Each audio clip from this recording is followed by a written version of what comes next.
Fala galera, beleza? É o seguinte, eu tive alguns dias no Rio de Janeiro e fiz uma entrevista de quase 3 horas com o Charles Gavan, apresentador, comentarista, pesquisador musical, mas sobretudo baterista, ex-baterista dos Titãs, um dos mais importantes bateristas de rock do Brasil. Uma boa parte dela eu ainda não posso falar, mas a parte que já pode ser revelada, eu começo a revelar nesse vídeo de hoje. Eu espero que você goste desse conteúdo. Então aproveita, se inscreve aqui no canal, deixa o seu like e também deixa um comentário para fortalecer e principalmente para você não perder as próximas partes dessa entrevista. Eu espero que você goste. Dia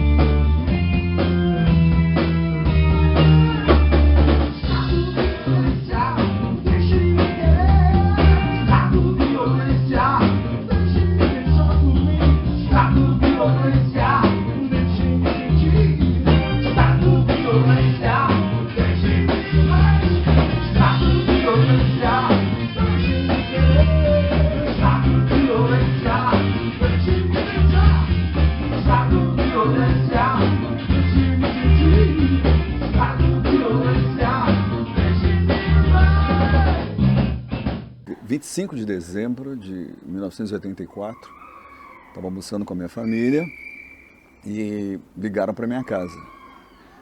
Era o Brito e o Branco, me convidando para bater um papo, porque iriam acontecer algumas mudanças nos Titãs, na formação dos Titãs, isso já estava resolvido. E a gente conversou rapidamente por telefone, eles foram diretos ao ponto. Aliás, o Brito é um cara sempre muito direto, sempre foi, né? Direto ao ponto, assim. Direto ao assunto, que eu considero até uma virtude. E nesse dia mesmo a gente combinou de fazer um bate-papo pós-almoço de Natal, foi o que aconteceu. Eu saí da casa dos meus pais, fui encontrar o Sérgio e o Branco na casa do Branco, lá na Avenida Paulista. E ali tivemos uma conversa muito legal, cara, assim, sobre as mudanças que aconteceram nos Titãs, sobre o desejo deles de deixar o som da banda mais pesado, mais rock, daí me chamarem para integrar a banda. Eu hesitei no primeiro momento, já disse isso em algumas entrevistas, hesitei porque gostava do jeito como o André tocava, achava que encaixava super bem nos Titãs, nós éramos colegas da noite, né? Existia uma camaradagem entre as bandas de São Paulo naquele momento, assim, na cena de São Paulo. Eles me conheciam por conta do Ira. Eu entrei no Ira em 82, fiquei em 82, 83, 84, quase 3 anos. Numa atitude bem daquela época, a gente era muito jovem, né? Eu saí do Ira. Saí do Ira, fiquei alguns meses ensaiando com a RPM, na casa do Ciro Pessoa, que os Titãs conheciam muito bem, né? O Branco. A gente tinha um projeto, eu, o Branco e o Ciro Pessoa, que chamava Jetsons. Mas depois da colocação do Branco e do Brito, que foi, olha só, isso vai acontecer de qualquer jeito, se não for você vai ser outro. Aí eu pensei, não, então vai ser eu. Então serei eu, o baterista dos Titãs. Mas não foi assim, eu não entrei imediatamente no grupo. Tinha algumas datas de shows para cumprir entre o Natal e o Ano Novo e alguma coisa em janeiro. E eles disseram que a conversa com o André Jung ia acontecer, se eu não me engano, no Réveillon, no show do Réveillon que eles iam fazer em algum lugar, se eu não me engano era Recife, tá? Tinha um show dos Titãs no Réveillon em Recife. E eu acho que no meio de janeiro, quando tudo estava parado, inclusive o RPM estava parado, eu não estava ensaiando, eles me chamaram para fazer um ensaio. Eu já tinha ouvido as músicas, algumas já conhecia, tirei as músicas e fomos para um primeiro ensaio, né? Foi aí que eu encontrei todo mundo.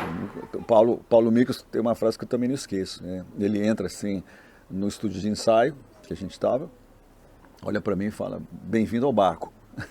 Depois tive uma conversa individual com cada um, né? Com o Nando, com o Paulo, fui conhecendo o pessoal passo a passo. Ali dentro dos Titãs era interessante porque todos brilhavam com a mesma intensidade. Ninguém brilhava mais do que o outro, assim.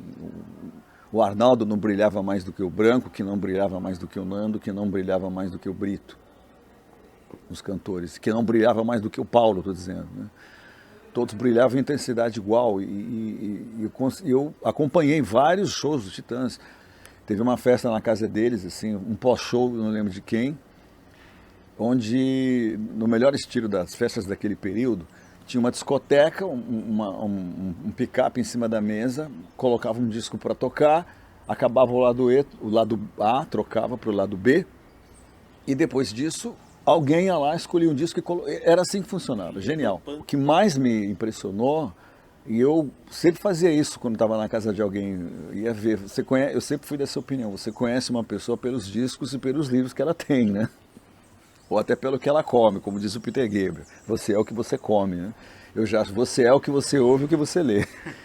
E fui olhar os discos do Branco e do Arnaldo, e de fato tinha, eu falo isso em entrevistas, tinha ali Noel Rosa, isso sempre teve no repertório dos Titãs, no mundo artístico, né, no universo musical dos Titãs, sempre teve Noel Rosa, até a outra ponta, do outro lado, a Ramones e Dead Kennedys. Isso estava na discoteca do Branco e do Arnaldo. Ratos de Porão, tinha isso lá na discoteca deles. Acho que o primeiro disco de Ratos de Porão, um dos primeiros, estava na discoteca. Aquelas bandas punk de São Paulo tinha uma identificação e depois eu fui entender por quê. Então isso me chamou muito a atenção na época, né? Uns caras que ouvem de Nelson Cavaquinho e Noel Rosa a Ratos de Porão, Olho Seco, essas bandas punk de São Paulo, né?